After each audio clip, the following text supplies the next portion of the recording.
Ben ve arkadaşım Mark, terk edilmiş yerleri araştırmayı severiz. Bunu yıllardır yaparız ve inanın ilk günkü keyfi hala alabiliyoruz. Sürekli devam eden ürkütücü his ve yeni yerler keşfetmenin heyecanı bizde bağımlılık yaptı. Bunu ilk denediğimiz gün kendimizi keşfetmeye kaptırmıştık. Bu işin kuralı şuydu: daha büyük bir yere geçmeden önce mutlaka birçok kez küçük evlerde deneyim kazanmamız gerekiyordu. Biz bunu kazanmıştık ve daha büyük bir yapıya yönelme vakti gelmişti. İşte geçtiğimiz yıllarda bu yeni adımı deneyimledik. Yaşadığımız yerin birkaç mahalle uzağında terk edilmiş büyük bir hastane vardı. Onu daha önce hiç görmemiştik. Ancak uzun yıllardır boş olduğunu biliyorduk.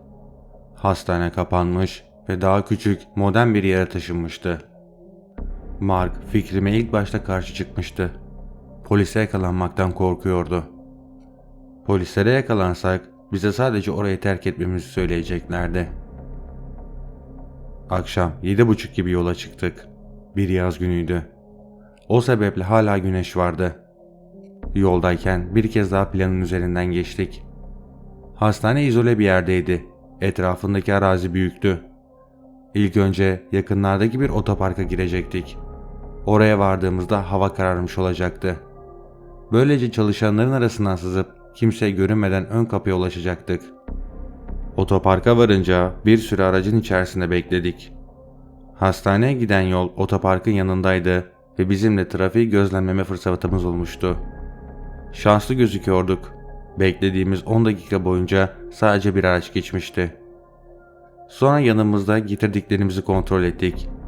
Eğer keşif sırasında ayrılmak zorunda kalırsak diye her birimiz için bir el feneri, bir şişe su, tenter diyot, bir kutu bandaj ve telsiz vardı.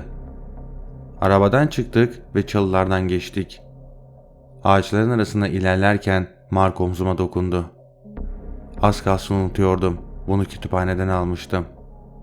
Sırt çantasına uzandı ve rulo şeklinde bir kağıt çıkartıp açtı. Bu hastanenin haritası, acil çıkışlar ve diğer şeyler için gerekli olacaktı. Sende kalsın. Sence harita kullanmamızın keşfetme heyecanını öldürmeyecek mi diye sordum.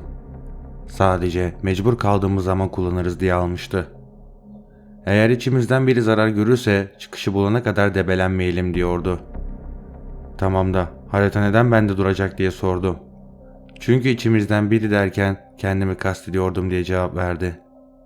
Haklıydı. Bunca yıl yaptığımız keşifler sırasında 3 defa yaralanma yaşamıştık ve bunların hepsini Mark yaşamıştı. Haritayı arka cebime sokuşturdum ve hastaneye doğru ilerlemeye başladık. Planladığımız gibi oraya vardığımızda ortalık karanlıktı. Ağaçlar etrafı çevrelediğinden binanın silüeti tam olarak göremiyorduk. Biraz ilerleyince el fenerlerimiz tuğla cepheyi ve 3 katlı binayı aydınlattı. Pencerelerin çoğu kırıktı, ana girişe çıktı. 2 kanatlı kapının biri yerdeyken diğeri ortada görünmüyordu. Görünüşe göre buraya gelen ilk kişi bizler değildik. Bu beklenen bir şeydi. Zaten yavaşça girişten içeriye doğru süzüldük. Bina çok kötü durumdaydı. Zemin tozlarla kaplıydı, kapıların çoğu dağılmış, duvarlarda delikler vardı. Bakır kablolar belli ki hırsızlar tarafından çalınmıştı. Binada ayrıca su hasarı da vardı ve tabii ki grafiti yazıları. Kafeterya ve görevli odası dışında morg da burada bulunuyordu. Geride birçok alet bırakılmıştı. Terk edilmiş yerlerden hiçbir şey alamazdık, bu kuralımızdı. Ancak o gün bu kuralı çiğnememek için kendimizi zor tuttuk ve 2. kata doğru devam ettik. Bu katta kapıların çoğu sağlamdı ve grafiti yazıları yoktu. Anlaşılan macera arayan ergenler merdivenlere tırmanamayacak kadar korkuyorlardı. Hırsızlarsa belli ki buralara uğramıştı. Çünkü duvarlarda en az alt kattaki kadar delik vardı. Bu sırada Mark ayrılmayı teklif etti. Ben etrafta zaman geçirmeyi tercih ederken o hızlı hareket etmeyi severdi. Ben detaylara takılırken o her şeyi bir an önce görmek isterdi. Bu sebeple benden uzağa gideceğini biliyordum. Benim için sorun da değildi. Sessizlik hoşuma gidiyordu. İçimdeki ürkütücü his ise işin eğlencesiydi. Eğer Mark ayrılmayı teklif etmeseydi muhtemelen ben de derdim. Zaten Mark üst kata çıktı. Bense ikinci katta takılmaya devam ettim. İkinci katın çoğu hasta odalarıyla doluydu. Yatak ve masalardan başka bir şey yoktu. Etrafta dolaşırken üst katta Mark'ın ayak seslerini duyabiliyordum. Biraz yürüyüp durdu. Ardından bir kapının açılma sesi geldi ve ayak sesleri uzaklaştı. Mark ilerlemeye devam ediyordu. İkinci kadın sadece yarısını keşfettiğim sırada binanın ortasındaki çok büyük bir odaya geldim. Duvardaki oldukça büyük bir pencere sayesinde her yer ay ışığı ile aydınlanıyordu. Dışarıya baktığımda içeriye girdiğimiz ön bahçeyi rahatlıkla görebiliyordum. El fenerine ihtiyacım kalmamıştı. O sebeple kapattım. Odanın ortasının etrafında 4 eski koltukta bulunan bir masa vardı. Birine oturdum. Her şey koyu mavi ışık altında dururken orada yapayalnız oturmak fazlasıyla ürkütücüydü. Suyumu çantama geri koyduğum sırada telsizimden bir ses geldi. Bu ses Mark'ındı sanırım. Burada kayboldum. Seni bulmama yardım eder misin? Normalde haritayı kullanmaktan rahatsız olurdum. Ancak şimdi biraz ürpermiştim ve Mark'a yeniden bir araya gelmek istiyordum. Tamam dedim. En yakın oda numarası kaç? Oda 378'deyim. Tamam. Üçüncü katın doğu kanadındasın. Nereye gitmeliyim? Koridor boyunca oda numaralarının azaldığı yöne doğru git. 301 nolu odanın yanında merdivenleri göreceksin. Aradan 2 dakika geçti. Mark'ın sesi telsizde duyuldu. Merdivenlerin girişini kapanmış. Geçme şansım yok. İkinci katın ortasındaki oturma alanındayım.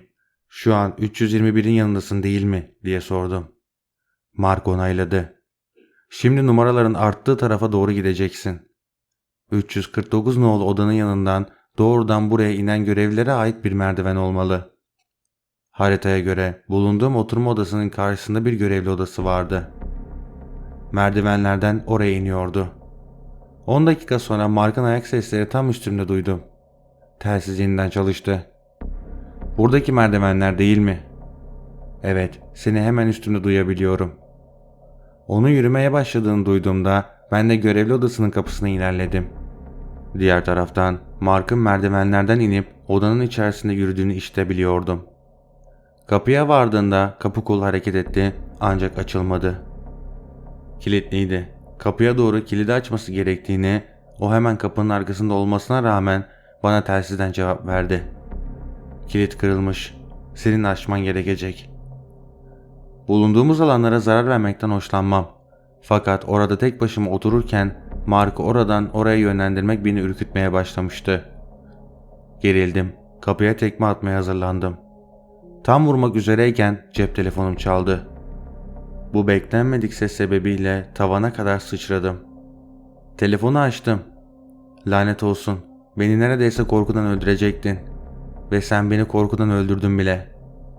Mark, bu ne demek? Sen beni korkudan öldürdün. Ne yaptım ki diye sordum. Mark cevap verdi. Telsizine niye cevap vermiyorsun? 20 dakikadır seni dışarıda bekliyorum. Neredesin? Tüylerim diken diken olmuştu. 20 dakikadır dışarıdayım da neyin nesiydi? Geniş pencereden dışarı baktım. Mark aşağıdaki bahçede duruyordu. Ürpermiştim. Telsizden benimle konuşuyordu. Yanımdaki odadaydı. Şimdi nasıl aşağı inmişti? Yaşadığım korku surlarını bir kenara atmamı söyledi. İkinci kattaki büyük pencerenin önündeyim dedim. Mark bir süre etrafına, ardından da binaya baktı. Hızlı hızlı nefes alıyordu. Sesinde endişe vardı. Evet, seni görebiliyorum. Tam o sırada arka arkaya duyduğum gürültülerle yerimden sıçradım. Görevli odasındaki kapı her vuruşta sallanıyordu. Arka tarafta her kimse dışarı çıkmaya çalışıyordu. Paniklemiştim. Hızla koşarak merdivenlerden inip binayı terk ettim. Mark'la dışarıda buluştuk. Tek bir kelime dahi etmeden otoparka doğru koştuk. Arabaya atladık ve tam gaz eve doğru sürdük. Eve vardığımızda orada ne olduğunu Mark'a anlattım. O da bana yaşadıklarını anlattı. Senden ayrıldıktan sonra ikinci katın sonuna gittim ve yukarıya çıkmak istedim. Ancak merdiven kalıntılarla kapanmıştı. O sırada üst katta ayak sesleri işittim. Sen olduğunu düşündüm. Oraya nasıl çıktığını sormak için sana telsizden ulaşmaya çalıştım ama cevap vermedin. Benimle oyun oynadığını düşündüm. Fakat korkmuştum. Dışarı çıkıp seni orada bekledim. Telsizden de ulaşamayınca telefonla aradım. Mark'ın anlattıklarını duyunca ürkmüştüm. Ama bana söyleyeceği son şey gerçekten şok ediciydi. Aslında son bir şey daha var. Seni aradığımda pencerede seni görüp görmediğimi sormuştun ya sessizce. O zaman korkudan söyleyememiştim ama tüm pencerelerde insanlar görmüştüm. Buna Tanrı üzerine yemin edebilirim. Ben Berkay Atlas. Videoyu beğendiyseniz kanala abone olmayı ve bildirim çanını açmayı unutmayın.